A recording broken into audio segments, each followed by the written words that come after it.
Okay student, हम बात कर रहे हैं आजकल किसकी important short questions with answer of principle of commerce first year, यानी पीओसी के जो शॉर्ट क्वेश्चंस जो एक्सपेक्टेड एग्जाम में आने वाले वो क्वेश्चंस और उसके साथ साथ आंसर भी। तो सेकंड क्वेश्चन हमारे पास क्या है, define business, commerce, industry, trade and professions. यानी ये 4-5 डेफिनेशन को मैंने एक जगह जमा कर लिया, लेकिन एक्सप्लेन इसको अलग अलग किया हुआ है।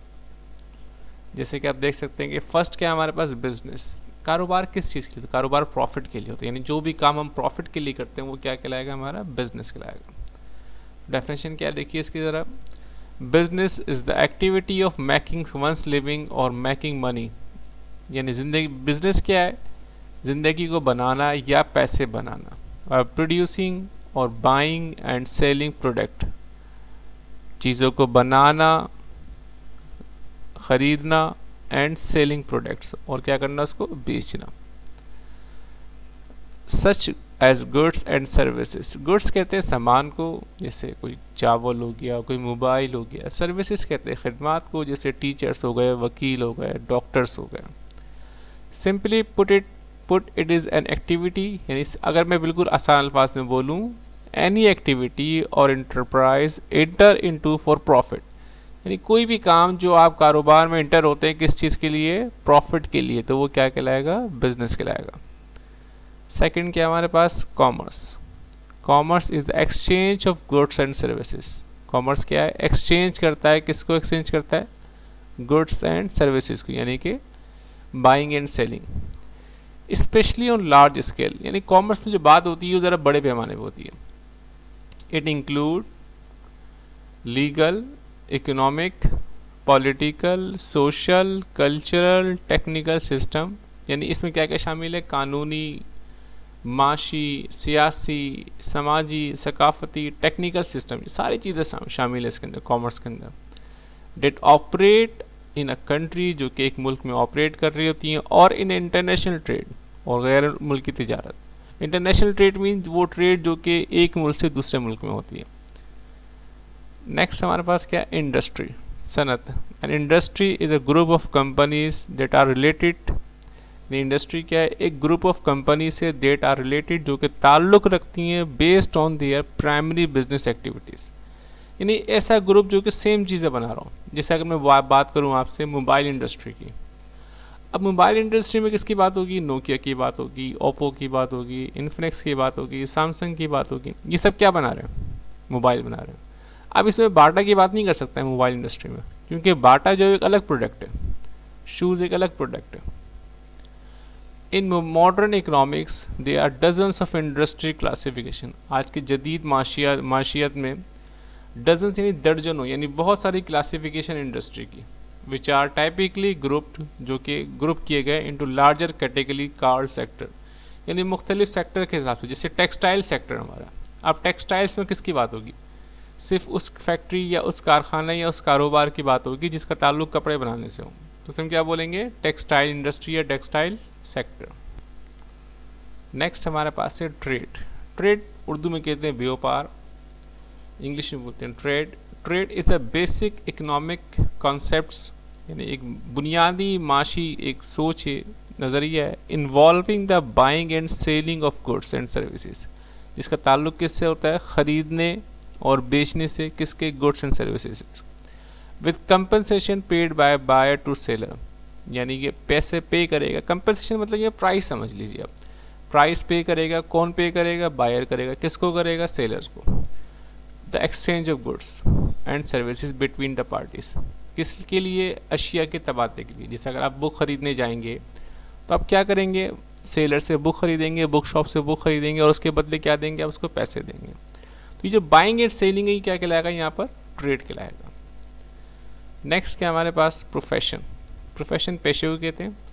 A paid occupation specially one that, यानी एक ऐसा काम, एक ऐसा पेशा जो कि मुआवजा अदा किया जाता है इसके बदले, जो काम फ्री में हो रहा, प्रोफेशन नहीं है, जिसके लिए मुआवजा पेमेंट्स, कैश पेमेंट हो रही है, उसको हम क्या बोलेंगे, profession. Specially one that involve prolong training, जो कि इन्वॉल्व है किसमें, एक अच्छी ट्रेनिंग या तवील ट्रेनिंग एंड फॉर्मल क्वालिफिकेशन, और जिसके लिए क्या चाहिए आपको, एक फॉर्मल क्वालिफिकेशन भी चाहिए, यानी कि एक मुकम्मल तालीम चाहिए। यानी कोई भी ऐसा काम जिसको आपने करने से पहले आला तालीम हासिल करी हो या बेहतरीन तरबियत हासिल करी हो, उसे हम बोलेंगे प्रोफेशन। जैसे एक डॉक्टर है, पहले वो बाकायदा पढ़ता है, उसके बाद उसकी ट्रेनिंग होती है, फिर वो बनता है डॉक्टर। इसी तरह कारपेंटर हो गया या वकील हो गया या टीचर हो गया, ये जितने भी लोग हैं पहले उनकी क्वालिफिकेशन होती है, ट्रेनिंग होती है, फिर जाके वो काम करते हैं। तो ये कहलाएगा हमारे पास profession. Okay student, question number 3, enlist the auxiliaries to trade, define any 3। ये इनलिस्ट का मतलब होता है कि जो जो पॉइंट इसके अंदर आ रहे हैं उसके तमाम उसके नाम लिख दीजिए। ये इनलिस्ट आगे भी काफ़ी आएगा। एक्सिलरीज टू ट्रेड यानी ट्रेड को सपोर्ट करते हो, यानी बाइंग एंड सेलिंग को सपोर्ट करते हो। डिफाइंड एनी 3, किसी 3 को डिफाइन कर दीजिए आप। यानी पहले तो आप उनके सबके नाम लिखिए जो सहूलतें फराम कर रहे हैं, जो सपोर्ट कर रहे हैं किसको, ट्रेड को, और किसी 3 को क्या करते हैं फिर आप उसमें डिफाइन कर दीजिए। तो पहले हम इसकी लिस्ट बना लेते हैं। नंबर 1 क्या है, transport and communications, banking and finance, warehouse यानी गोदाम वगैरह, इंश्योरेंस यानी बीमा करवाना, एडवर्टीजिंग, पैकेजिंग, पैकेजिंग यानी चीज़ों को पैक करना। आप किसी 3 को डिफाइन करना तो नंबर 1 हम क्या लेते हैं, transport and communication. Transportation carries goods from producer to traders. Transportation क्या करता है, कैरी करता है, लेके जाता है सामान को फ्रॉम प्रोड्यूसर टू ट्रेडर्स, यानी प्रोड्यूसर से कहाँ पर, ट्रेडर्स यानी जो दुकानदार होते हैं, एंड और फाइनली टू कंज्यूमर, और आखिर में कहाँ पहुँचा देता है, कंज्यूमर को दे देता है। It bridges the geographical distance. Bridge का मतलब होता है पुल, जोग्राफिकल यानी कि जो डिस्टेंस मतलब फासला, यानी जो ज़मीनी फासले हैं उसके दरमियान ये ब्रिज का काम देता है। यानी सामान क्या करता है, लेट्स सपोज आप बैठे हुए कराची में, सामान चाहिए आपको हैदराबाद में, तो ट्रांसपोर्ट के ज़रिए क्या होगा, सामान कराची से कहाँ पहुँच जाएगा, हैदराबाद पहुँच जाएगा। तो उसने क्या किया, एक तरह से ब्रिज का काम किया, यानी माल पहुँचाने का काम किया। It make for speed and efficiency in exchange. Transport के ज़रिए क्या होता है, काम तेज़ हो जाता है। यानी आप देखें बड़े बड़े ट्रेन हैं, ट्रॉलर्स हैं, ये सब चीज़ें क्या करते हैं, फ़ौरन ही सामान को एक जगह से दूसरी जगह लेके जाते हैं। एक्सचेंज मतलब तबादला होता है। Transportation provide the wheels of commerce. Transportation क्या करता है, कॉमर्स को व्हील प्रोवाइड करते हैं। यहाँ व्हील प्रोवाइड करने से मुराद ये कि कारोबार को तेज़ करते हैं, कारोबार को चलाते हैं ये व्हील। यहाँ व्हील का मतलब यहाँ पर ये आएगा। It is because of transportation, ये से वो सिर्फ ट्रांसपोर्टेशन की वजह से है, that a producer can sell his goods. एक प्रोड्यूसर यानी सामान तैयार करने वाला कैन सेल, बेच सकता है, हिज गुड्स अपने सामान को, in different parts of the world, मुख्तलिफ पार्ट्स अपने दुनिया के। इट क्रिएट प्लेस यूटिलिटी, ये क्या क्रिएट करता है, प्लेस यूटिलिटी। अब देखिए चीज़ अगर बनती है किसी एक इलाके में तो वो सिर्फ उस इलाके में सेल नहीं होती है, दुनिया के हर जगह सेल हो सकती है ट्रांसपोर्ट के ज़रिए। पेप्सी की बात करते हैं अगर आप, तो पेप्सी देखें अमेरिका की कंपनी है, लेकिन उसकी जो प्रोडक्ट है वो पूरी दुनिया में सप्लाई होती है, पूरी दुनिया में। तो वो क्या है, वो किसके ज़रिए पॉसिबल है, ट्रांसपोर्ट के ज़रिए पॉसिबल है। नेक्स्ट पॉइंट हमारे पास है banking and finance. Banks and financially institutions provide credit facility. Banks क्या करता है, कर्ज़ा देने की फैसिलिटी प्रोवाइड करता है। प्रोवाइड फराहम करना, क्रेडिट फैसिलिटी कर्ज़ा देना, क्रेडिट मतलब यहाँ कर्ज़ा है, लोन यानी कर्ज़ा एक्सेट्रा, एक ही बात है लोन और credit. To provide finance for smooth flow of business activities, यानी कारोबारी जो एक्टिविटीज़ में पैसा चाहिए होता है, फाइनेंस चाहिए होता है, तो बैंक वो काम कर रहा होता है। और ये अगर पैसा ना हो कारोबार में, फाइनेंस ना हो तो कारोबार में रुकावटें आती हैं। तो बैंक की कोशिश क्या होती है, कर्ज़ा फराम करके उसको फ्लो फराम करता है, किसको, कारोबारी सरगर्मियों को, बिजनेस एक्टिविटीज़ को। Banks help the businessman, bank मदद करता है बिजनेसमैन की टू ओवरकम मतलब काबू करना, कंट्रोल करना, the problems of the funds. यानी बैंक का काम सिर्फ और सिर्फ क्या है, यह बड़ा काम क्या है, फंड के मसले को हल करना है। Along with provision of funds, the commercial bank, fund provide करने के साथ साथ the commercial bank provide many other facilities.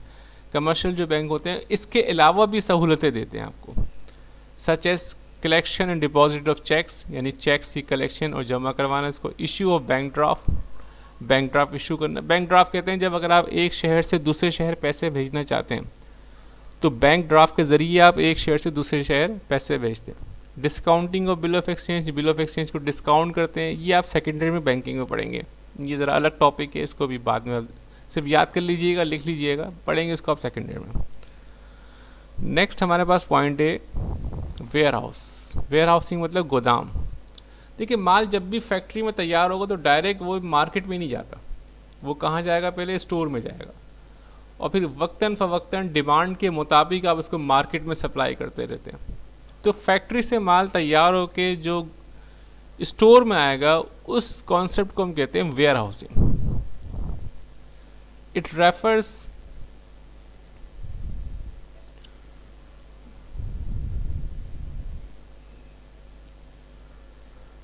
Refers to the holding of goods. Holding मतलब अपने पास महफूज रखना, गुड्स मतलब सामान, until they are finally consumers, जब तक वो कंज्यूमर तक ना पहुंच जाए, यानी महफूज रखना। Goods have to be stored, goods को आपने महफूज रखना पड़ेगा एट एवरी स्टेज, हर स्टेज पर, in the process of exchange, तबादले के प्रोसेस में, यानी कि सामान एक जगह से दूसरी जगह जाता है तो उसके दरमियान माल को आपने स्टोर करना है, महफूज करना है। Warehousing performs a useful function. Warehouse क्या करता है, परफॉर्म करता है बेहतरीन function by matching supply with demand. अब ये मैचिंग सप्लाई विद डिमांड से मुराद क्या है कि कभी कभी डिमांड नहीं होती है लेकिन सप्लाई चाहिए होती है। फॉर एग्जांपल अभी रमज़ान करीब है तो अब रमज़ान के लिए माल अभी से बनना शुरू हो जाएगा, क्योंकि रमज़ान तो वो टाइम होगा जब डिमांड बहुत ज़्यादा होगी, तो उस टाइम आप माल बना नहीं सकते, आप पहले से बने हुए माल को आप भेजते हैं। तो अभी सारे माल तैयार हो रहे होंगे, वो कहाँ स्टोर होंगे, इस वेयर हाउसिंग में। और फिर जैसे ही रमज़ान करीब आएगा तो वो माल कहाँ जाना शुरू हो जाएंगे, मार्केट में जाना शुरू हो जाएंगे। तो माल अभी से तैयार होकर स्टोर होंगे तो रमज़ान में सेल होंगे ना। रमज़ान में बनाने का टाइम नहीं होगा, बेचने का टाइम होगा वो। It help to make available the seasonally produce goods throughout the year. ये मदद करता है जो मौसमी चीज़ें होती हैं पूरे साल में आपको फराहम करता है। जिससे आप चीनी की बात कर लें, शुगर की बात कर लें। अब शुगर जो होती है, चीनी जो होता है गन्ने से बनता है, गन्ना एक मौसमी फल है, लेकिन चीनी आप पूरे साल इस्तेमाल करते हैं। Warehouse creates time utility. Warehouse क्या क्रिएट करता है, टाइम यूटिलिटी। टाइम यूटिलिटी से मुराद ये कि एक चीज़ जो एक वक्त मौजूद है और बाद में अगर वो ना हो तब भी आपके पास मौजूद रहेगी। वही बात, एग्रीकल्चर प्रोडक्ट्स जितनी भी है उसको मौसम पर डिपेंड कर रही होती है, लेकिन आप पूरे साल उसको इस्तेमाल करते हैं। जैसे आपके पास आटा है, चावल है, या आम हो गया, या चीनी हो गई, ये पूरे साल इस्तेमाल होगा, ये स्टोर कर लेते हैं हम। नेक्स्ट क्वेश्चन हमारे पास है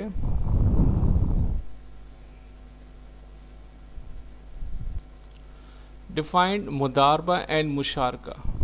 जैसे पार्टनरशिप और जॉइंट स्टॉक कंपनी होती है, वैसे इस्लामिक कॉन्सेप्ट में इसको मुदारबा एंड मुशारका कहा जाता है। तो लेट्स सी, देखते हैं क्या है ये। नंबर 1, मुदारबा। मुदारबा is a special kind of partnership. मुदारबा क्या है, एक ख़ास किस्म है किसकी, पार्टनरशिप की। Where one partner give money to another for investing, जिसमें एक पार्टनर पैसे लगाता है या पैसे देता है दूसरे को कारोबार में। It is a commercial enterprise, ये एक कारोबारी इंटरप्राइज है, फर्म है, इदारा है। The investment come from the first partner, पैसा आता है एक पार्टनर की जानिब से, हु इज़ कॉल्ड रब्बुल माल। While the management and work is exclusively responsibility of the other. अब सारा काम, उसकी पूरी मैनेजमेंट दूसरे पार्टनर्स पर आयद होती है। हु इज़ कॉल्ड मुदारिब, और उस जो काम करता है उसे हम क्या कहते हैं, मुदारिब। यानी जो पैसा लगा रहा है उसे कहते हैं रब्बुल माल, और जो काम कर रहा है उसे हम क्या कहते हैं, मुदारिब। सेकंड क्या है हमारे पास, मुशारका। मुशारका और मुशारका is a word of Arabic origin. यानी जो मुशारका है ये एक अरबी का लफ्ज़ है, विच लिटरली मीन्स शेयरिंग, जिसका मतलब है शेयर करना। In the context of the business, अगर आप कारोबार और ट्रेड के हवाले से बात करें, it means a joint enterprise. एक जॉइंट इंटरप्राइज यानी बहुत सारे लोग मिल के काम कर रहे हैं। In which all the partners share the profit और लॉस, जिसमें तमाम पार्टनर्स प्रॉफिट और लॉस शेयर करते हैं, और द जॉइंट वेंचर आपस में मिलके। It is an ideal alternative for the interest based financing. Interest based इस्लाम, इंटरेस्ट चूँकि इस्लाम में हराम है, ऑल्टरनेटिव का मतलब था मुतबादिल, यानी इंटरेस्ट के मुतबादिल बड़ा ही अच्छा सिस्टम है ये। With far reaching effects on both production and distribution, in the modern capitalist economic, आज के जदीद सरमादारी निज़ाम में interest is the sole instruments, interest एक वाहिद इंस्ट्रूमेंट्स है indiscriminately use in financing of every type, यानी इंटरेस्ट हर जगह यूज़ होता है जहाँ जहाँ पैसा होता है। Since Islam has prohibited interest, चूँकि इस्लाम ने इंटरेस्ट यानी सूद को मना किया है, this instruments can not be use for providing funds by of any kind, इसलिए इस्लाम में, इस्लामी माशी निज़ाम में ये जो इंटरेस्ट वाला फैक्टर है ये कहीं पर भी इस्तेमाल नहीं हो सकता। क्वेश्चन नंबर 5 हमारे पास है, list the clauses of memorandum of association and describe the name clause. Memorandum articles जब कंपनी बनाते हैं तो ये 2 डॉक्यूमेंट्स जमा होते हैं रजिस्ट्रार के पास। तो अभी जो बात की जा रही है किसकी बात कर रही है, मेमोरेंडम ऑफ एसोसिएशन। इसमें 5 क्लॉजेस होते हैं, 5 दफात होते हैं, यानी 5 बातें होती हैं, बहुत ही इंपॉर्टेंट बात। नंबर 1 नेम क्लॉज, कंपनी का नाम क्या होगा। नंबर 2 रजिस्टर्ड ऑफिस क्लॉज, यानी जिसको ऑफिस है वो किस जगह पर रजिस्टर्ड होगा, किस इलाके में होगा, कहाँ कहाँ मुकाम होगा उसका। ऑब्जेक्टिव क्लॉज, किस मकसद के लिए कंपनी बन रही है, इलेक्ट्रॉनिक आइटम है या कौन सी चीज़ बनाने जा रहे हैं। लाइबिलिटी क्लॉज, कि आपकी लाइबिलिटी लिमिटेड है या अनलिमिटेड है, यहाँ कंपनी की लाइबिलिटी लिमिटेड होती है। कैपिटल क्लॉज, यानी सरमाया टोटल कितना चाहिए होगा, मैक्सिमम लिमिट आ जाएगी, उसके बाद जितना सरमाया मेमोरेंडम में मेंशन होगा उससे ज़्यादा सरमाया आप हासिल नहीं कर सकते पब्लिक से। मेमोरेंडम में जितने भी 5 चीज़ें मेंशन, 5 ही होती हैं सिर्फ, ये इन 5 को तब्दील किए बगैर आप काम नहीं कर सकते, यानी इसकी खिलाफ वर्जी नहीं कर सकते आप। फॉर एग्जांपल अगर आप जगह चेंज कर रहे हैं तो पहले आपको मेमोरेंडम को चेंज करवाना पड़ेगा, ऑल्टर कराना पड़ेगा, यहाँ पर जगह चेंज करेंगे फिर आप जाके जगह चेंज कर सकते हैं। यानी मेमोरेंडम में कुछ लिखा हो प्रैक्टिकली आप उसके अगेंस्ट में नहीं जा सकते। अगर आप उसके अगेंस्ट में जाना चाहते हैं तो पहले आपको मेमोरेंडम को चेंज करने पड़ेगा, जो कि बहुत ही मुश्किल काम है। तो सवाल हमारा ये था कि डिस्क्राइब नेम क्लॉज, किसको डिफाइन करें आप, नेम क्लॉज को। तो नेम क्लॉज की बात करते हैं। नेम का मतलब कंपनी का नाम। A company is a legal entity, यानी एक कानूनी इसका वजूद होता है। कंपनी का क्या होता है, कानूनी वजूद होता है, क्योंकि कंपनी के लिए पूरा एक कंपनी ऑर्डिनेंस मौजूद है, इसलिए हम कहते हैं कि कंपनी का एक अपना वजूद है। So it must have a name, इसका एक नाम होना चाहिए, टू इस्टेब्लिश इट्स आइडेंटिटी, ताकि उसकी एक आइडेंटिटी, इसका नाम हो सके। भाई जैसे आपका नाम है, आपको नाम से पुकारा जाता है, इसी तरह कंपनी का भी एक नाम होना चाहिए। Name clause in the memorandum of association confers protection against subsequent company registration in the same or closely similar name, यानी कंपनी का जो आपने नाम रख दिया है, फिर इसका फ़ायदा ये होता है कि दूसरी कोई कंपनी जो होती है वो उससे मिलता जुलता नाम नहीं रख सकती या सेम नाम नहीं रख सकती, क्योंकि वो आप रजिस्टर्ड करवा चुके हैं। ठीक है जी।